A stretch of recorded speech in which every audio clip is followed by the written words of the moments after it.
when we were growing up, I come from a village which is very old. It's the 13th century village. It was settled in the time of the Khiljis, and we have a lot of old mosques and buildings there. And it's believed that a lot of jinns stay in these jinn saints stay in these mosques and imambadas. So when we were growing up, we were always told, call them jinn mamu, because like if you call them mamu, they will never harm you. So that was the reason, and to give them respect. So even today when I'm writing, so I just say jinn saints, because I want to give them that respect. Because if you are a believer and you believe in the rest of what is written in the Quran, then you believe that also. So, and I've always hoped that I've been on their good side.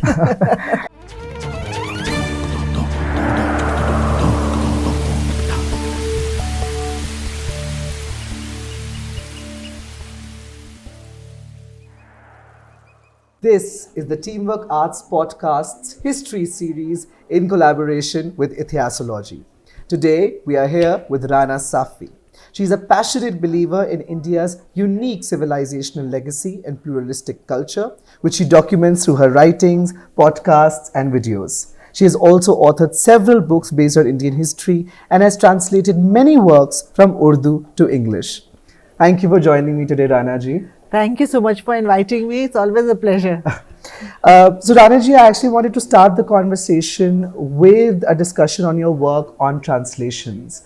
And you've translated numerous works from Urdu to English. You've made these distant worlds accessible to us, even distant words accessible to us. So I wanted to first I want you to shed light on not only how is this experience of bringing these distant worlds to us in a different language, but also how you bring the poetry or the sensitivities of Urdu in English. I've started translation not realizing how big a responsibility it was. I felt that when I was researching for my books on Delhi, and I came across this whole treasure trove of 19th century and 20th century literature on Delhi, some of them eyewitness accounts, I felt that this has to be accessible to the public, especially considering that there's some obscurity about the post 1857 Delhi and what happened to those who survived the uprising. So, and especially also the monuments. So when I started translating it, for me it was very important that I understand the nuances of the language I'm translating from, and not only the language but also the culture. Yeah. Because especially when I was doing City of My Heart, there were many references to particular foods, jewelry, clothes, which now nobody knows about. But I asked my aunts, who was about 80 plus at that time, and she had seen these things because she grew up in the 1940s and 50s. And so she was able to explain them to me, and I have an appendix in that, because I felt, as far as translation is concerned, I'm talking of the prose, I'll come to the poetry a little later. For the prose, I feel that, my job as a translator is also to provide context. Absolutely. And especially since I'm translating historical literature, so I give a lot of historical context and try and also verify what is being written, because especially when it's an eyewitness account, like this book, Tears of the Begum. So in this, I have tried as far as possible to identify the people that he is describing. Some of them are by name, but some of the princesses and the princes say that they don't want their name mentioned. So I try to locate them and in history and find some reference to them to provide that context. And as far as poetry is concerned, it's like composing a piece for, say, the violin and then playing it on a piano. Yeah. So you have to adapt it to the new medium. So the thing that I did with poetry is, I have asked a lot of friends to also help me with my poetry translations, and some I've done myself. You can't translate poetry. You can only, explain it. That's what I feel, because, it's impossible to have a literal translation of any Urdu poem, or for Hindi, for any language for that fact. So I'll just read you this thing, and you can get a sense of how I have done this. Now, Sheher-e-Shob is a special genre of Urdu poetry, which is called Lament for a City. And a lot of these Sheher-e-Shobs were written after the invasion of Nadir Shah Abdali in 1739. Then, Nadir Shah, not Abdali, Nadir Shah, and then Ahmad Shah Abdali in 1769, and many were written after 1857. So this particular Sheher-e-Shob was written by Mufti Sadruddin Azurda. He was the Sadr-e-Sudur, that means the chief judge of the British East India Company, and most of the people who were killed. Like many of his friends were killed, like Maulvi Bakar, Imam Baksh Sahbai. He writes, Zevar almas tha jinke na pehna jata. Zevar almas का था जिनसे ना पहना जाता, भारी झूमर भी कभी सिर पे ना रखा जाता. So the delicate ones who couldn't carry the weight of precious gems, for whom heavy jewelry was a burden to carry. And then he goes on to say describes more these things कि वो उनसे दुपट्टा नहीं संभलता था and etc. Sir पे बोझ लिए चारों तरफ फिरते हैं, 2 कदम चलते हैं मुश्किल से तो फिर गिरते हैं. So those frail ladies are made to carry heavy loads. Alas, they can barely walk a few steps before they fall down. So I've tried to give it a sense and make it as poetic as possible, but it's, I'm not a poet. Yes, I get it. Ranaji, now I wanted to talk to you about your recent book, and I wanted to talk to you about it in 2 contexts. One was traveling, because I know that, through your travels, be it with food, be it with heritage monuments, you have explored and researched numerous themes. But also your new book is called Sufism, and you talk about its living histories, which you are encountering through your travels. So talk to me about this experience and talk to me a bit about the book. When I decided to write this book, initially it was going to be only about my visits to the dargahs. It's only later on that I started increasing the scope, and I felt that I have to give a context of Sufism also, so it's divided into 3 parts, as you know. The chapter on the shrines and my personal visits is what people have really appreciated. I felt that if I'm going to write about a certain dargah, unless I've been there and I've experienced it, because when I'm writing in search of the divine, I can't sit and philosophize from my room. Absolutely. I have to meet the people and see what are they searching for, and do they get it or not. So this search of mine took me to about 100 dargahs all over the country, and wherever, like because of the pandemic, I couldn't go to 4 states, so I contacted people there, and then I talked to them. Like in Assam, I talked to this singer who sings the jikr. And it's sung at Sufi dargahs, and it's sung in the temples also. So I still remember getting goosebumps when he was singing for me on a Zoom call. So that made it slightly more accessible. But when I went to, say, for example, Bijapur has many dargahs. Now in Bijapur, I went there during the time of Amavas. That's a no moon night, and it said that when there is a no moon, then the spirits roam about, and people would come to these the dargahs hoping to get rid of any spirit that is possessing them, because that is the belief that a lot of people have, that if there is any erratic behavior, it is because some spirit has possessed you. Especially they so they come there in search of the peers who are in the dargahs, that they will use their jinn saints to get rid of the possession. And I met so many people who said that they had been cured. So I wanted to, in a couple of places, I even talked to them about visiting a hospital, visiting maybe getting some psychiatric treatment. But these are people who belong to a certain strata of society, who feel that it might be, it may be a stricture on their character if they go to some kind of a psychiatric hospital. So they feel better, they come to a dargah and get cured. So that was very interesting, that in many places I talked to them, and in one case there was this young girl, and I even offered, I said I'll pay for her because I felt very sad for her. And I did, offer some money, but I don't think they would have gone there. So these were things I wanted to see, that people come for all kinds of things. And the other thing is that it's such a democratic place. Everybody goes there only as a seeker.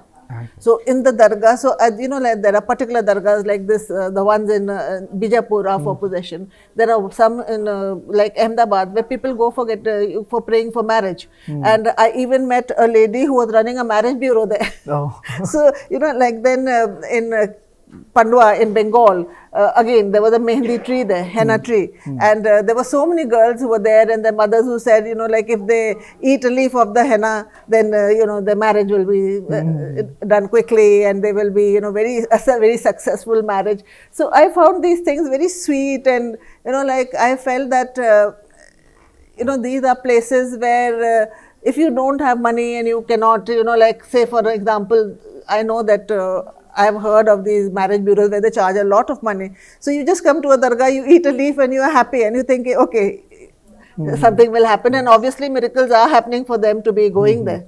So whether it's positive thinking or whatever it is, I like to feel that these are very sanctified places. And when you pray there, you connect directly with the God, divine. Fascinating.